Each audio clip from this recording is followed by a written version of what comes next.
Parliament ఎన్నికల్లో భాగంగా కోనరావుపేట మండలం నాగరంలో మాజీ గవర్నర్ చెన్నమనేని విద్యాసాగర్ ఆయన తనయుడు డాక్టర్ వికాసరావు తన ఓటు హక్కును వినియోగించుకున్నారు.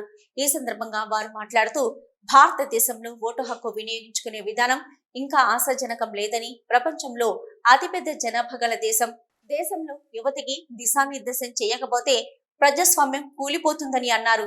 ప్రభుత్వాలు ఇంకా ఆలోచన చేయడం లేదని, యువత ఓటు హక్కు వినియోగించుకునేందుకు చర్యలు తీసుకోవాలని కోరారు.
నా ఓటు హక్కును ఉపయోగించుకోవడం చాలా ఆనందంగా ఉన్నది.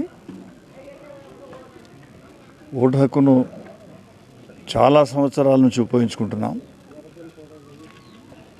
ఇప్పుడు అమృతోత్సవ దినంలో ఆ దినాలని మనం జరుపుకుంటున్నాం. కానీ ఇంకా దేశ పరిస్థితి అంత ఆశాజనకంగా లేదు.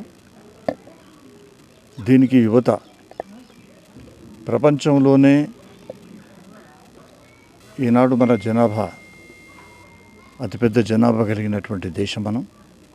ఈ దేశంలో పెద్ద సంఖ్యలో ఉన్నటువంటి యువత, ఈ యువతకు దిశా నిర్దేశనం చేయకపోతే మనం ఎప్పుడు అనుకుంటాం యువత ఉండడం అనేది డెమోగ్రఫిక్ డివిడెంట్ అని అనుకుంటాం మనం.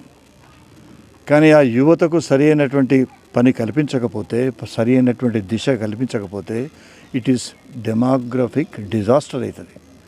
ఇంకా ప్రభుత్వాలు ఆలోచించడం లేదు. ఆలోచించాల్సినటువంటి అవసరం ఉందని ఈ సందర్భంగా ఆలోచించుకోవడం, అందరినీ ఆలోచింపజేయం, మీ అందరికీ కూడా చెప్పడం అనేది మా ధర్మం కాబట్టి చెప్తాం.